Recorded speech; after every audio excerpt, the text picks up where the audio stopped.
쪽에 소화 과정 보자, 소화 과정. 자, 이 소화 같은 경우에는, 뭘 얘기를 해주는 거냐? 소화를 얘기를 하기 전에 먼저 생물의 구성 단계를 먼저 봐주셔야 돼.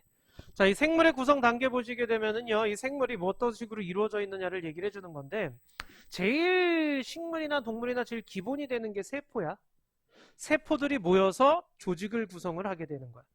자, 그러니까 생물의 제일 기본 단위를 세포라고 얘기를 하고요. 이런 모양과 기능이 비슷한 세포가 모인 거를 조직이라고 얘기를 해요. 자, 그리고 여러 조직들이, 그러니까 한 가지 종류의 조직이 모여서 되는 게 아니라 여러 조직들이 결합돼 가지고 고유한 기능을 갖춘 단계를 기관이라고 얘기를 해. 이 조직하고 기관의 차이점 보시게 되면, 조직은 그냥 세포 덩어리라고 보시면 되는데, 기관이라고 하면 우리가 자기의 이름이 있지. 지금 위, 폐, 간, 심장, 콩팥, 방광과 같이 자신의 이름이 있으면서 그 모양이 생각나죠. 그리고 무슨 일을 하는지도, 즉 기능과 모양이 갖춰진 단계가 기관에 해당돼요. 동물 같은 경우에는요, 기관계라는 게 있어요. 기관계. 이 기관계는 그 비슷한 일을 하는 기관들끼리 모여진 단계라고 생각하시면 돼. 소화에 관련된 일을 하는 애들은 소화계, 그 다음에 순환에 관련된 것, 우리 몸에 이렇게 돌고 도는 것들 있잖아요. 심장, 뭐 혈관, 혈액 이런 것들 합쳐진 게 순환계. 호흡계, 배설계. 어떤 개념인지는 알겠죠? 그래서 비슷한 일을 하는 기관들끼리 모인 걸 기관계라고 얘기를 하고, 이런 기관계들이 모인 걸 개체라고 얘기를 하게 되는 거예요. 알겠죠? 자, 그러면 이건 지금 동물의 구성 단계예요. 동물의 구성 단계는 세포, 조직, 기관, 그리고 기관계가 있다라고 얘기를 했어. 그리고 개체야. 이 기관계는 동물에만 있는 거고요. 옆에 식물의 구성 단계 한번 볼게요. 자, 식물의 구성 단계에서는요, 세포, 조직까지 똑같죠. 근데 여기 조직계라는 게 있네요. 조직계는 식물에만 있는 단계야. 동물에는 없어. 자, 그리고 기관, 개체가 있어. 이 식물에서의 기관은요, 보세요. 뿌리, 줄기, 잎, 꽃. 아까 기관이라고 하는 건 특정한 모양이 있고 특정한 기능을 할 수 있다 그랬잖아. 자, 뿌리, 줄기, 잎, 꽃, 열매. 이런 게 식물의 기관에 해당하는 것들이야.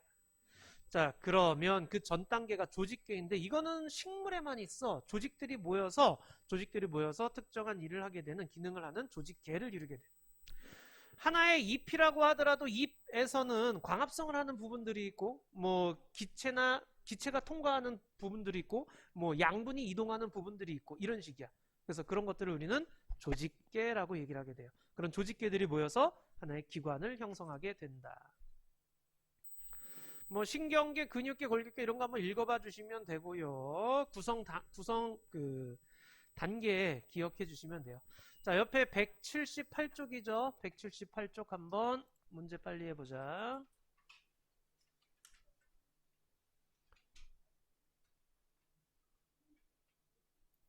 자, 보자. 1번에 세포, 조직, 기관, 기관계, 개체. 그죠? 자, 그 다음 2번에는요. OXX5예요. 자, 보자. 2번에 2에 기관은 한 종류의 조직이 아니야. 여러 종류의 조직들이 모여서 기관을 구성을 해요. 그 다음 위폐, 간, 심장은요, 기관계가 아니라 뭐예요? 기관에 해당하는 거죠. 그래서 OXX5가 돼요. 자, 3번은 뭐 어렵진 않죠. 니은, 디귿, 기역, 리을 순으로 가면 되겠죠. 여기서 질문 있니? 없지요. 자, 중요한 건 여기서부터입니다. 영양소. 여기서부터 좀 잘 보셔야 돼. 자, 영양소라는 거는 여기 체크하자. 몸을 구성하거나 생명활동에 필요한 에너지를 내거나 또는 몸의 기능을 조절하거나 이런 일을 하는 게, 우리 몸 안에서 이런 일을 할 수 있는 걸 우린 영양소라고 얘기를 해요. 몸을 구성하거나 에너지를 내거나 몸의 기능을 조절해 주거나 이런 것들인데, 크게 두 가지로 구분을 해. 3대 영양소와 그 다음에 부영양소로 구분을 하게 되는데, 이때 이 두 가지로 구분하는 기준이 무엇이냐라고 하게 되면 에너지원이냐 아니냐를 따져야 돼요. 그러니까 에너지원으로 쓰이면 3대 영양소야. 탄수화물, 단백질, 지방이 에너지원으로 쓰이는 거야. 그러니까 에너지원으로 쓰인다는 얘기는 결국엔 뭐냐? 먹었을 때 힘이 난다라는 그런 얘기야. 배고플 때 먹어야 되는 게 얘네들이야. 탄수화물, 단백질, 지방을 먹어야 돼. 배가 고파 죽겠는데 물 마신다 그래서 에너지가 낼 순 없어. 그렇다고 해서 무기염료, 바이타민, 물이 불필요하냐? 그렇진 않아.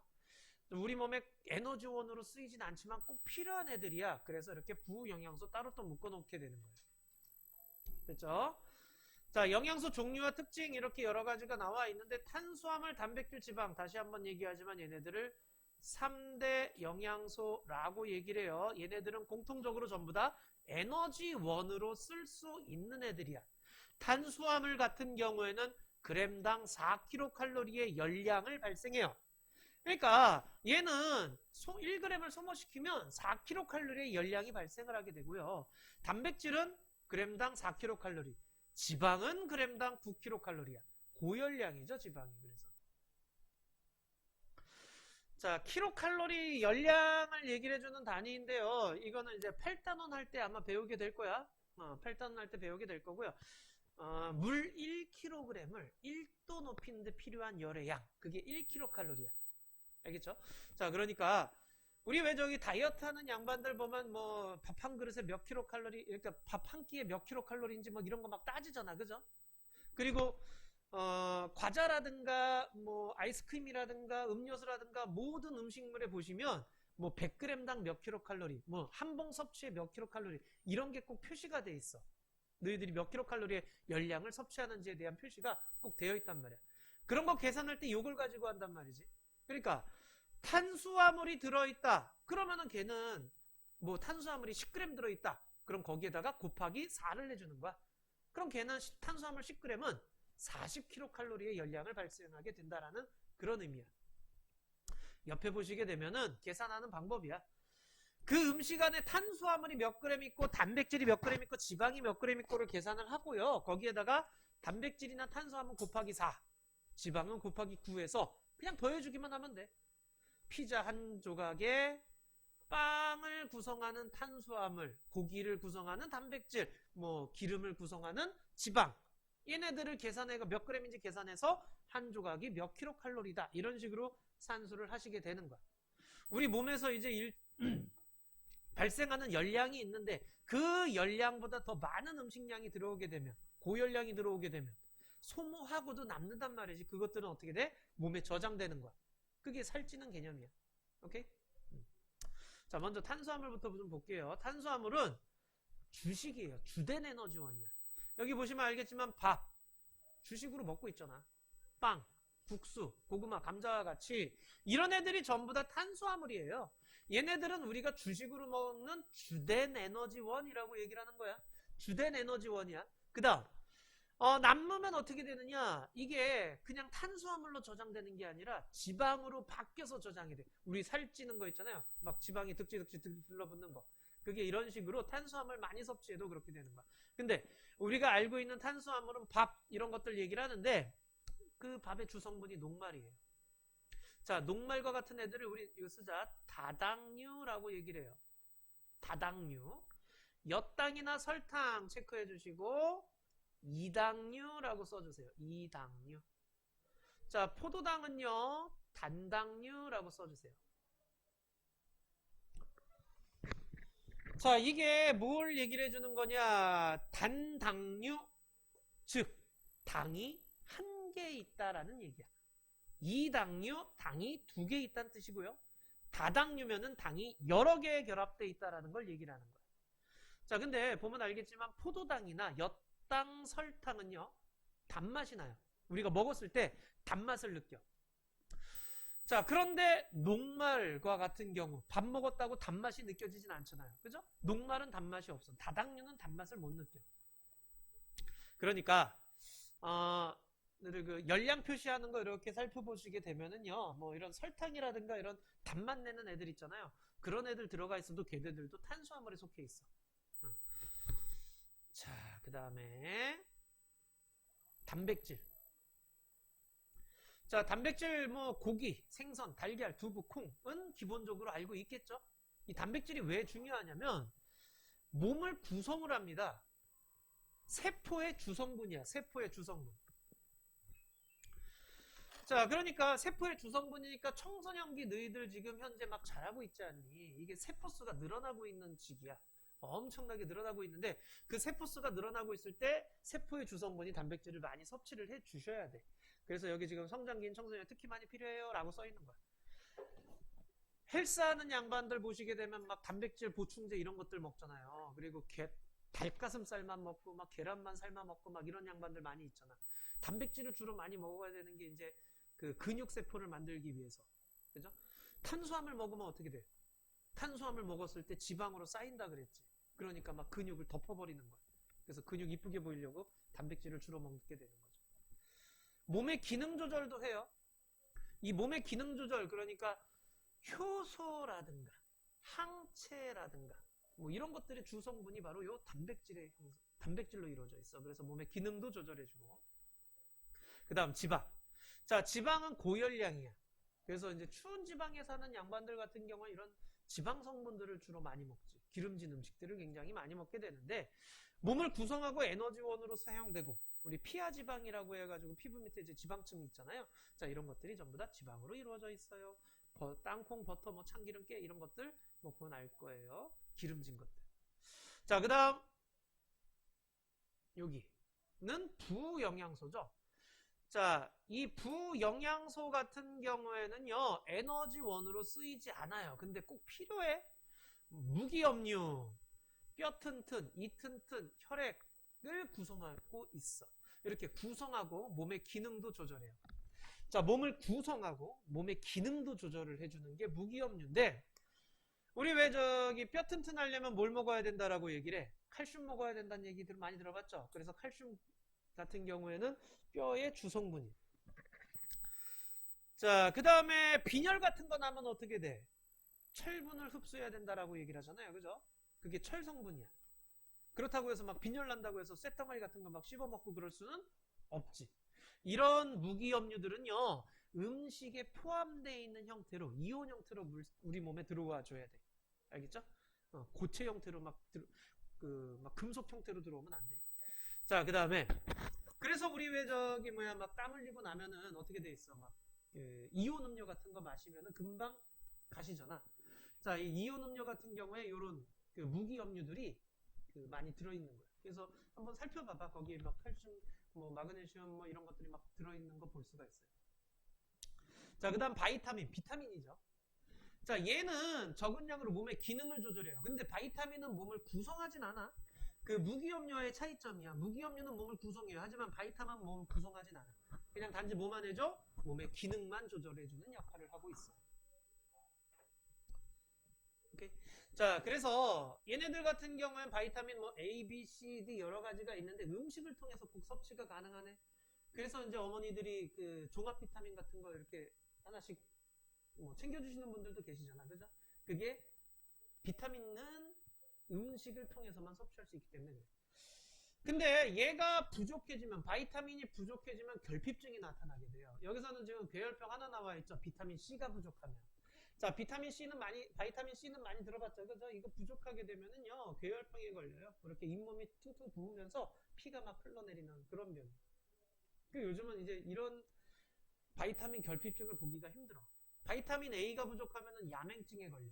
그 야맹증은 이제 밤 되면 어두워지면은 앞이 잘 안 보이는 병이야. 그래서 밤에 막 장님돼 막 밝지 않으면. 자, 이런 것들을 요즘에는 볼 수가 없는 이유가 뭐야? 우리가 너무 잘 먹고 있기 때문에 그래. 그래서 그 안에 바이타민들이 굉장히 많이 들어있거든. 그래서 하지만 예전에 이제 잘 못 먹었을 때는 이런 병들이 쉽게 볼 수가 있었어. 자, 그 다음에 물. 우리 몸에서 가장 많은 양을 차지하고 있는 게 물이죠. 60, 70% 차지하고 있죠. 그래서 운반작용도 하고요. 그 다음에 체온 조절에도 도움을 주고 있죠. 자, 여기 이제 영양소에 대한 얘기였어. 에너지원으로 쓰이냐 안 쓰이냐로 이렇게 3대 영양소냐 부영양소냐 구분할 수 있다는 거 기억해 주시면 좋겠어요. 자, 여기서 가장 중요한 건 이거야. 영양소 검출 별표 한 5개쯤 쳐줘. 이거 계속 나오니까 꼭 외워주셔야 돼. 고등학교 때도 꼭 나와. 그러니까 영양소, 그러니까 음식물 안에 어떤 영양소가 들어있는지 확인하기 위해서 이런 그 약품을 써. 이거 지시약이라고 얘기를 하는데, 먼저 녹말을 검출하기 위한 지시약이 누구냐? 아이오딘, 아이오디나 칼륨 용액이에요. 아이오딘, 아이오디나 칼륨 용액. 이게 녹말이랑 만나면 무슨 색 되느냐? 청람색이 돼. 청람색 돼요. 자, 그 다음 포도당 검출하기 위해서는요 베네딕트 용액을 사용하는데, 이게 베네딕트 용액이 만나면 황적색 돼. 근데 베네딕트 용액을 이용한 베네딕트 반응은요 가열을 해줘야 돼. 다른 애들은 가열할 필요가 없지만 얘는 가열을 해줘야 된다라는 거. 그 다음 단백질 검출할 때는요 5% 수산나트륨과 1% 황산구리, 이 두 개를 합쳐가지고 뷰렛 용액이라고도 얘기를 해요. 그래서 이걸 뷰렛 반응이라고 얘기를 합니다. 자, 5% 수산화나트륨과 1% 황산구리 수용액을 이용해서 단백질을 검출하는데 보라색으로 바뀌어. 단백질 있으면. 지방 검출할 때는 수단 3 용액을 쓰게 되고요. 선홍색으로 바뀌는 걸 볼 수가 있어요. 그러니까 어떤 용액이 어떤 영양소랑 만나서 무슨 색이 되는지를 다 기억해 주셔야 돼요. 알겠죠? 특히 이 포도당 검출하는 베네딕트 반응 볼게요. 자, 베네딕트 반응 같은 경우에는요, 가열을 해줘야 된다라는 조건이 있고요. 그리고 또, 여기 체크해줘. 포도당뿐만 아니라, 엿당, 과당, 젖당, 뭐, 유당, 이런 체크, 당분도 검출 가능해요. 아까 얘기했지만 단당류나 이당류는 단맛이 난다 그랬잖아요. 이 베네딕트 반응 같은 경우에는 단맛이 나는지를 보게 되는 건데, 특이한 거는 설탕은 검출할 수가 없어. 단맛이 나지. 그러니까 베네딕트 반응했어요. 그런데 색깔이 황적색으로 바뀌었어요. 그럼 100% 포도당이야. 그러면 안 돼. 당분이 검출됐어요. 이렇게 얘기해야 되는 경우도 있다라는 그런 얘기예요. 이거 어쩔 수 없어. 외워주셔야 돼. 앞글자 따가지고 안옥청, 배포항, 규단부, 수지선, 막 이런 식으로 꼭 기억해 주셔야 돼요. 오케이? 지금은 그냥 보면서 문제를 해볼 수 있도록 해요. 페이지 보면서. 지금 못 외우니까. 자, 181쪽이죠. 181쪽에 전부 다 해보자. 1, 2, 3, 1, 2 문제를 풀어주세요.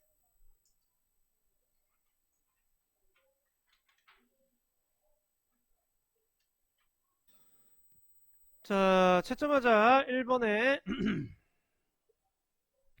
자, 탄수화물, 단백질, 지방이죠. 자, 그 다음 2번에는 OOXXX. 자, 3번에 니은, 리을, 기억, 디귿. 이렇게 가야 되죠. 여기서 혹시 질문 있니? 틀린 거? 없니? 자, 다음 이제 1번 보자. 자, 1번 보시게 되면은 아이오딘, 아이오디나 칼륨 용액이죠. 자, 니은은 베네딕트 용액이고 디귿은 5% 수산화나트륨. 그냥 수산화나트륨 쓰지 마세요. 5% 수산화나트륨이라고 써줘. 자, 그 다음에 리을은 선홍색이 되겠네요. 자, 그리고 2번에 아이오딘, 아이오디나 칼륨 용액인데 청남색 됐다 그러면 뭐가 있다는 얘기냐? 녹말이 있다는 얘기야. 근데 여기다가 탄수화물이요라고 써주면 안 돼. 알겠죠? 녹말이라고 정확히 해주셔야 돼. 됐나 여기까지? 자, 우리는 어디로 갈 거냐면 186페이지로 갈 거예요. 186쪽으로 보세요. 지금 이렇게 써놨는데, 자, 186쪽에 쌀 음료수, 식용유, 우유 이렇게 집어넣었어. 자, 그리고 나서 이제 검출하는 건데 검출 용액 보세요. 아이오딘, 아이오디나 칼륨 용액 써줘. 녹말 검출하는 거죠. 오케이? 그 다음 베네딕트 용액은요 포도당 검출하는 거죠. 근데 가로치고 당분이라고도 좀 써주셔야 돼. 포도당뿐만 아니라 당 성분이 있어도 역시 검출이 돼요. 자, 그 다음 5% 수산나트륨과 1% 황산구리 요수 용액은 단백질 검출하는 거죠. 자, 그리고 수단3는 지방 검출하는 거죠. 이걸 꼭 써주고 항상. 하여튼 용액이 나오면은 뭘 검출하는지 쓰시고요. 그 다음에 색깔 변화를 보셔야 돼. 색깔이 거기에 맞게 변화가 됐나. 자, 쌀음요소 보시게 되면은 그 청남색 된 거 보이죠? 그 얘기는 쌀음요소에는 녹말이 있단 얘기야. 근데 베네딕트 반응도 일어나 황적색으로. 그렇다면 쌀음료에는 당분도 들어있다라는 그런 얘기야. 알겠죠? 식용유 같은 경우에는 아무것도 반응이 안 일어나다가 수산3에서만 선홍색으로 바뀌는 걸 볼 수가 있어요.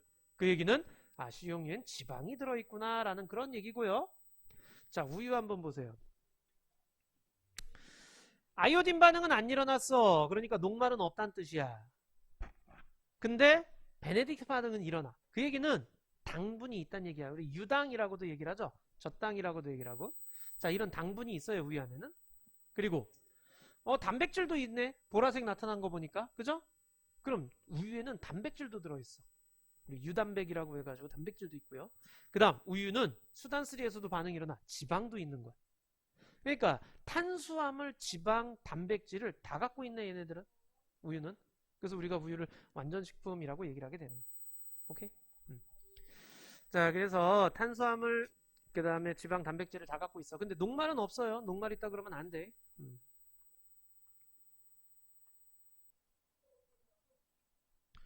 오케이. 넘어가서 187쪽, 188쪽. 13문제예요. 자, 13문제. 딱 13번까지만 먼저 해주세요. 알겠죠? 13번까지만 먼저 풀어주시면 돼. 1번부터 13번까지.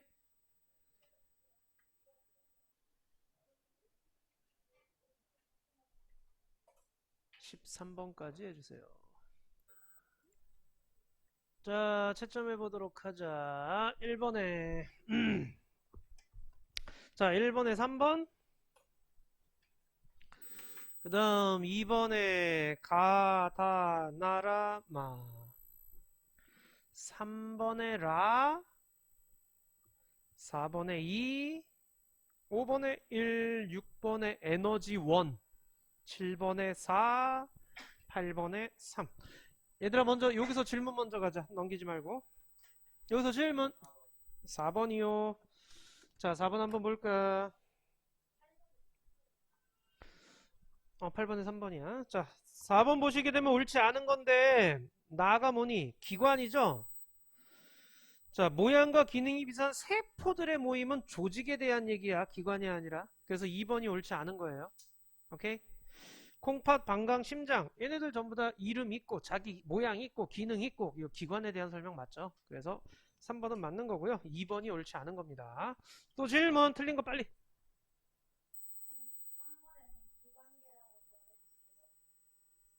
예, 그러세요. 네. 또 없니? 오케이, 9번 가자. 얘들아, 9번에요.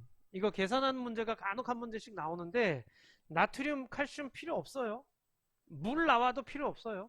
바이타민 나와도 몇 그램 나왔는지 뭐 그런 거 다 필요 없어요. 부영양소는 에너지원이 아니기 때문에 부영양소 그냥 몇 그램 나오든 다 지워버리고 시작하시면 돼. 단백질 곱하기 4, 지방 곱하기 4, 탄수화물 곱하기, 지방 곱하기 9, 탄수화물 곱하기 4 해서 더해주면 되는 거야. 그럼 3번 나오겠죠? 그리고 또 하나 더, 이 탄수화물로 나오는 게 아니라 녹말, 포도당 이렇게 나올 수도 있어. 그럼 녹말이나 포도당이나 다 탄수화물이야. 다 곱하기 4 해주시면 돼. 자, 그래서 9번에 3번이야, 10번에 3번이야, 11번에 4번, 12번에 4번, 13번에 1번. 여기서 질문 11번 봅시다. 옳지 않은 것은 우리 몸의 구성 성분 중 가장 많은 게 누굴까요? 물이죠. 60에서 70%를 물이 차지하고 있잖아요. 오케이? 물 다음으로 많은 게 단백질이야. 우리 몸은 물단지라고 얘기를 하는데 물, 단백질, 지방순이에요.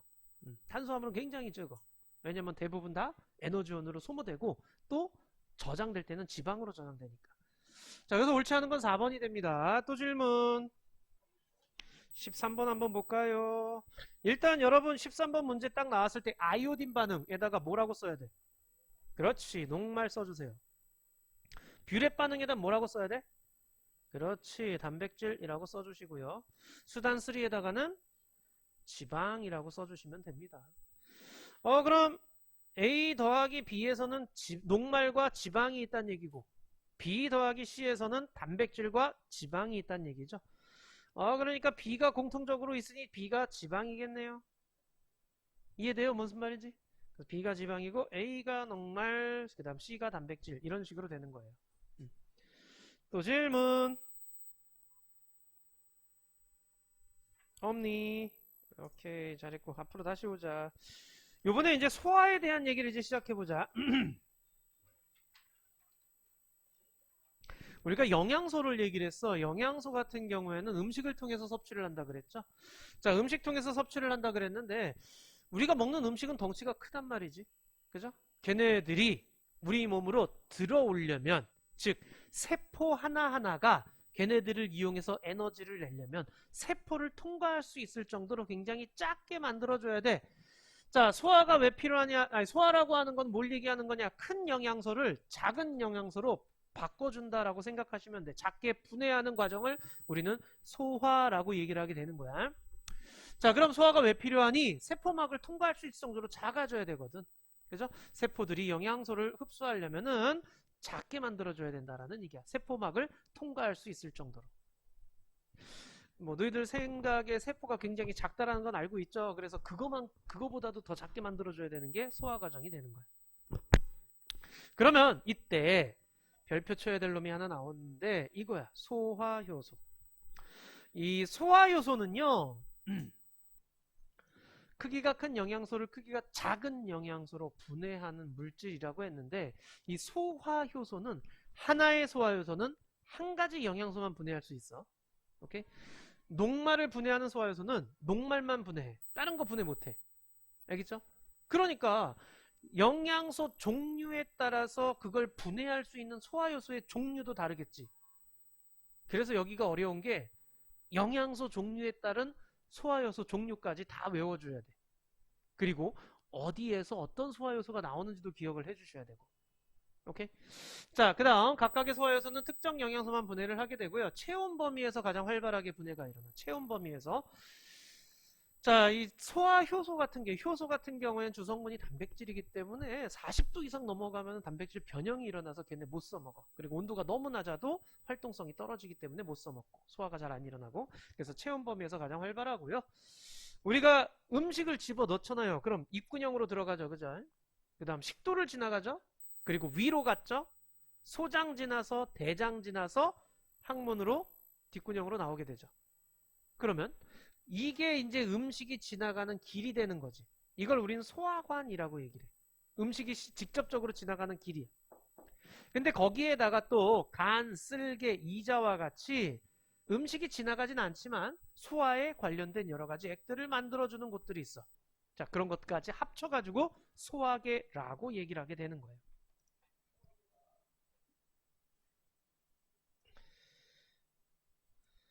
자, 그럼 이제 뒤에서도 한번 다시 나오겠지만 한번 여기서 딱 한 번만 더 써주고 가자. 여기 소화액.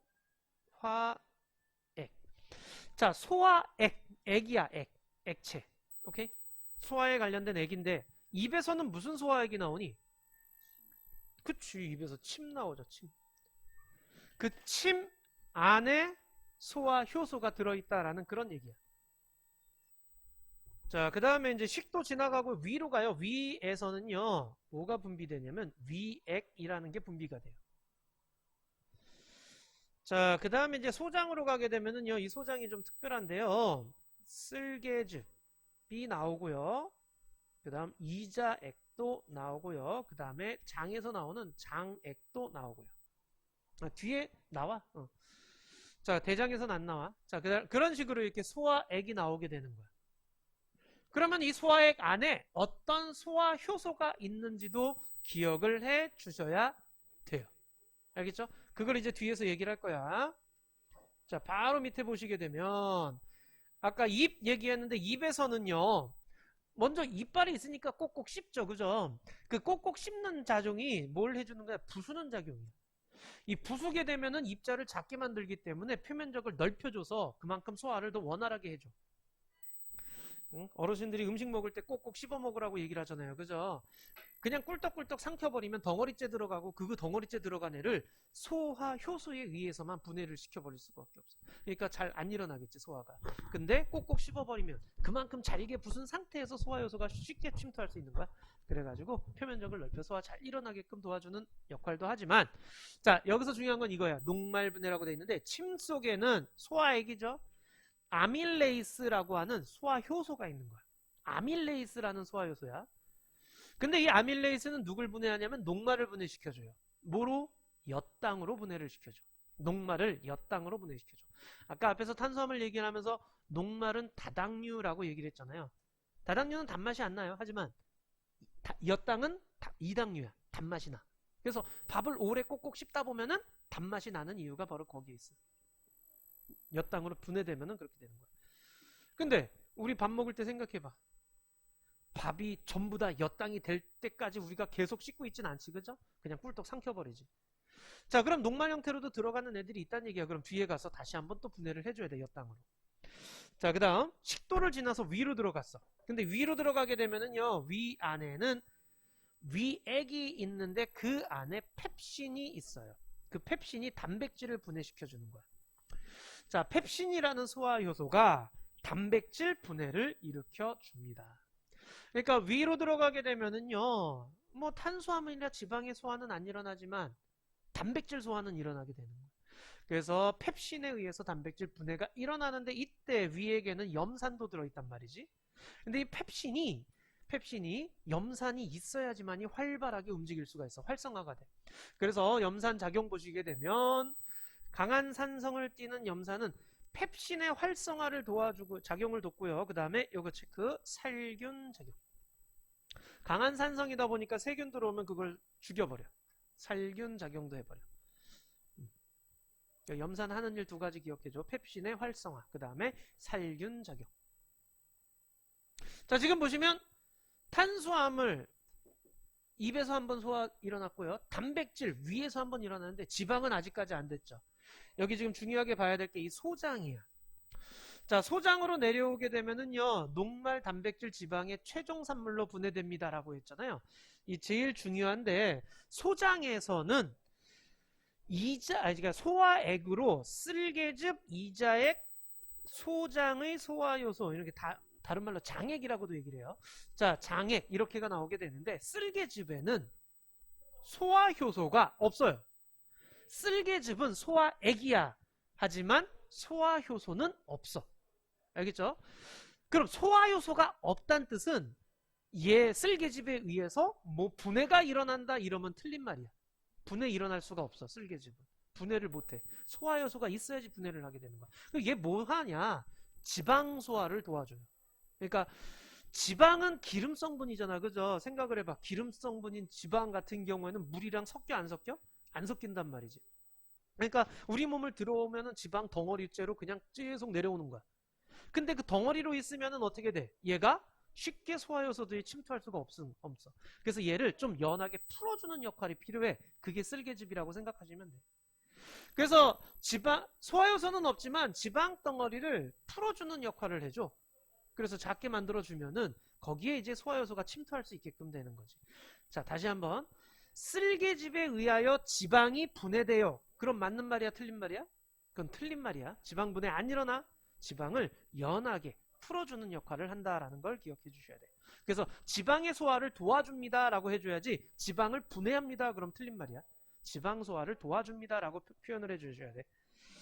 근데 이 쓸개즙은 어디서 만드느냐? 쓸개즙 그러니까 마치 쓸개에서 만드는 것처럼 보이지만 실제 쓸개즙은 어디서 만들어요? 쓸개즙은 간에서 만들어져요. 쓸개에 저장하는 거고요.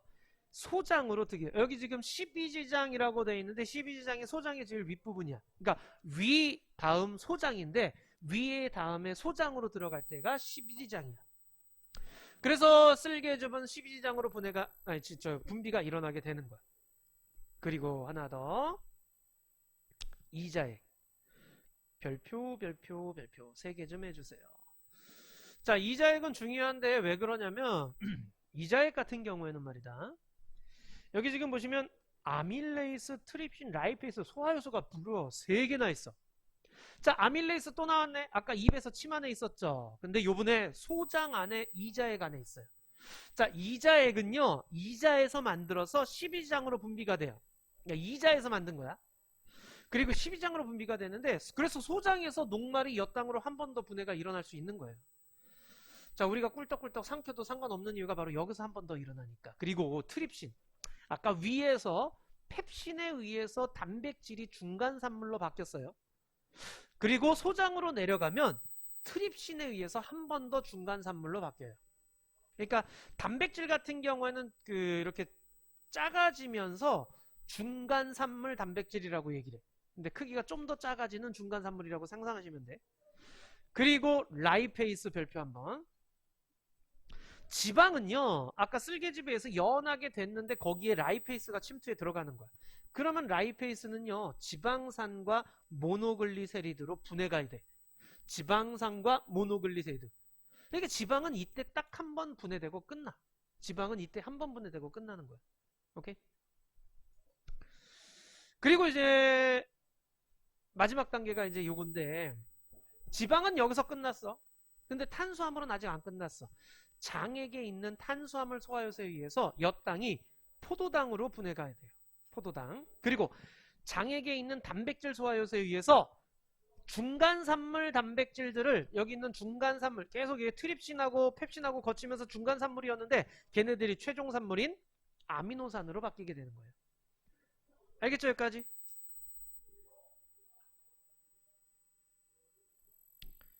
자, 이자가 이제 중요한 이유가 여기에 있어.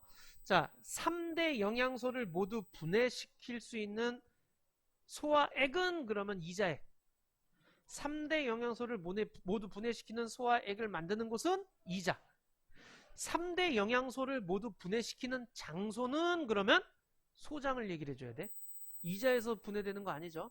소장에서 분해가 일어나는 거야. 이자액은 소장으로 분비가 되니까. 알겠니? 말이 좀 어렵니? 오케이. 자, 그럼 일단은 183쪽을 먼저 좀 풀어주시고요. 뒤쪽에 한 번 더 정리를 할 수 있도록 할게.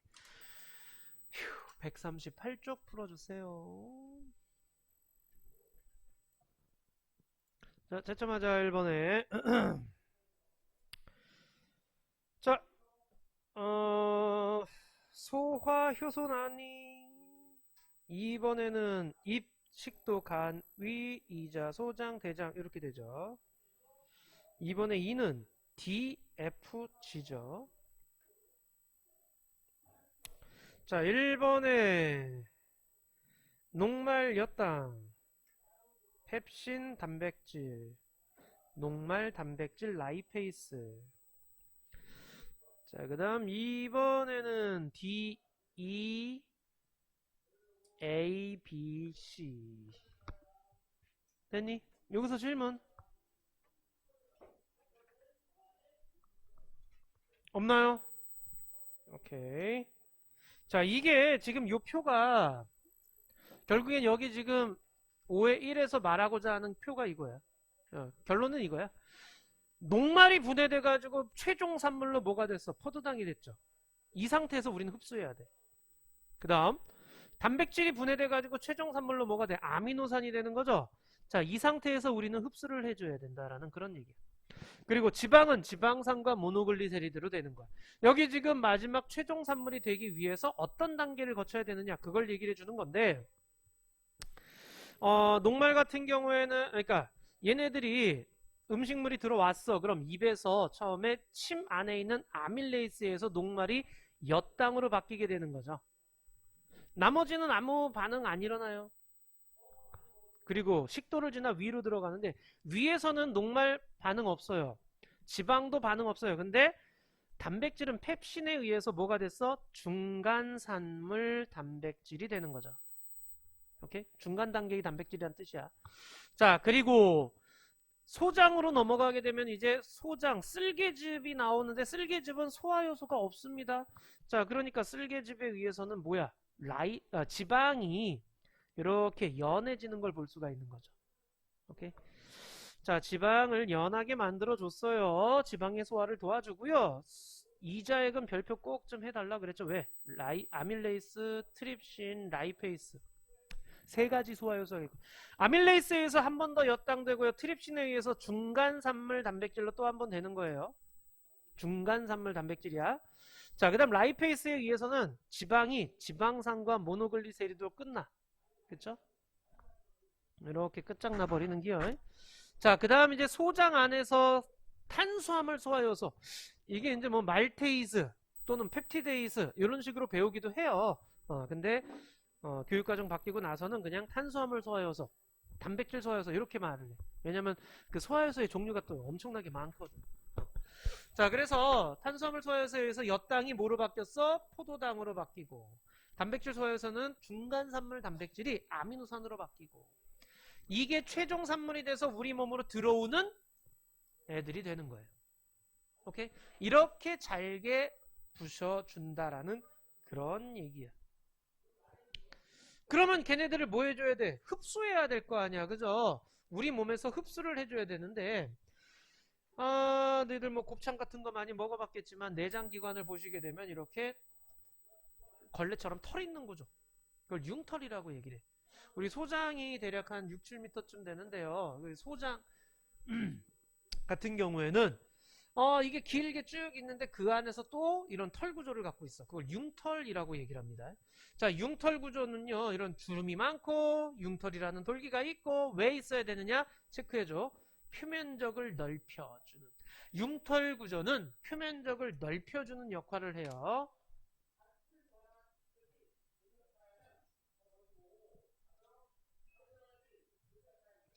자, 표면적을 넓혀주는 역할을 하게 됩니다. 그래서 영양소가 지나갈 때 효율적으로 이렇게 흡수할 수 있게끔 하는 구조를 갖는 거야. 이해돼 무슨 말인지? 그냥 민자로 있는 것보다는 이런 털 구조로 있는 게 표면의 면적이 넓어지게 되거든. 그래가지고 음식물이 지나가면서 접촉을 그만큼 많이 할 수 있게끔 해준다라는 그런 얘기야. 자, 그 다음에 융털 하나를 보시게 되면은요, 이렇게 지금 가운데 암주간 보이죠? 여기 가운데는 여기 암주간이야. 그 다음 주변에 모세혈관 있죠. 오케이? 자, 암주간과 모세혈관이 있는데 모세혈관에선 수용성 양분이, 암주간에선 지용성 양분이 흡수가 돼. 그럼 수용성 양분은 뭐냐? 물에 잘 녹는 거야. 지용성은 물에 잘 녹지 않는 거고. 그래서 물에 잘 녹는 애가 누구예요? 포도당, 아미노산, 무기염료, 물 뭐 이런 것들이 전부 다 모세혈관 쪽으로 이렇게 흡수가 되는 거예요. 이렇게 모세혈관으로 흡수가 된 애들은요, 어디로 가느냐? 간으로 일단 가요. 저장할 애들 저장하고 해독할 애들 해독하고, 그래서 심장을 거쳐서 온몸으로 가게 되는 거야. 근데 지용성 양분들은 암주간으로 들어가요. 여기 들어가는 곳이 다르죠. 암주간으로 들어가가지고선 림프관 타고서 그 다음에 가슴까지 올라오는 가슴간이라고 있어. 그래서 거기까지 올라오면 간을 안 거쳐 그냥 심장으로 곧장 들어가. 그래서 혈액 타고서 온몸으로 퍼져나가게 되는 거예요. 오케이? 자, 이런 식으로 양분이 이동되어진다라는 그런 얘기. 그래서 어디로 누가 흡수되는지 꼭 기억해 주셔야 돼. 알겠죠? 자, 그 다음에 이제 이번에는 마지막 소장 다음에 대장인데요. 대장은 뭐 별거 없어. 딱 두 줄밖에 없죠. 왜냐면 여기서는 소화액이 안 나오거든. 소화작용이 일어나질 않아. 거의 일어나지 않고 주로 물의 흡수만 일어나게 되는데, 물을 뭐 많이 흡수하면 딱딱한 똥 나오는 거고, 물을 조금 흡수하면 뭐 묽은 똥 나오는 거고, 이런 식이야. 근데 주의할 점은 이거예요. 대장에서 물의 흡수가 일어나니 대장에서 제일 많이 흡수하는구나, 물을. 그렇게 하면 안 돼. 그 소장에서 대부분 흡수가 되고 남은 것들 중에서 흡수한다, 그런 의미야. 알겠죠? 그러니까 물의 흡수를 제일 많이 하는 건 소장이에요. 됐나요, 여기까지? 요건 한번 읽어봐 주시고요. 그냥 지방산 모노히드로 소장 융털의 상표세포를 흡수된 후에 다시 합쳐져요. 지방으로. 그 상태로 흡수 이동된다. 그냥 읽어만 두세요. 오케이. 결국 이 표가 중요해. 이 표를 잘 외워주셔야 됩니다. 자, 옆에 이제 문제 또 다시 해보자. 185쪽이죠. 185쪽 마무리해 보도록 하자.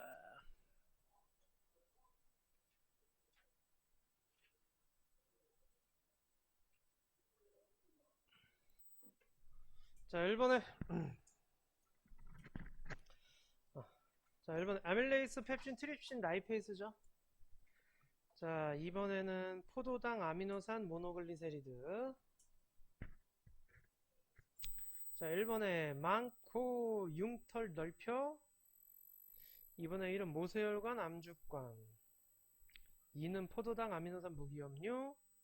3은 지용성, 거치지 않고. 혹시 질문 있나?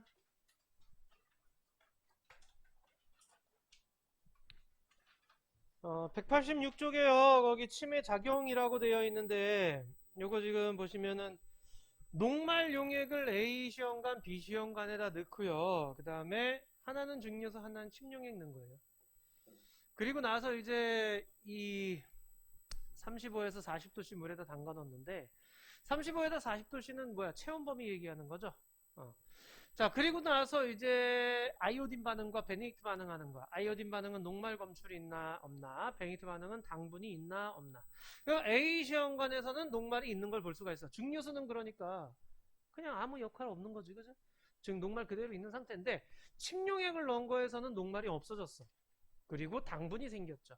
침 안에는 녹말을 당분으로 바꿔주는 역할을 하는 애가 있구나라는 거예요. 그래서 아밀레이스가 녹말을 엿당으로 바꿔줬습니다 라는 것까지가 오늘 내용이고요. 14번부터 해가지고 이제 나머지 다 해주시면 되는데 30번까지 하면 끝이야. 14번부터 30번까지 싹 다 풀어줄 수 있도록 하세요.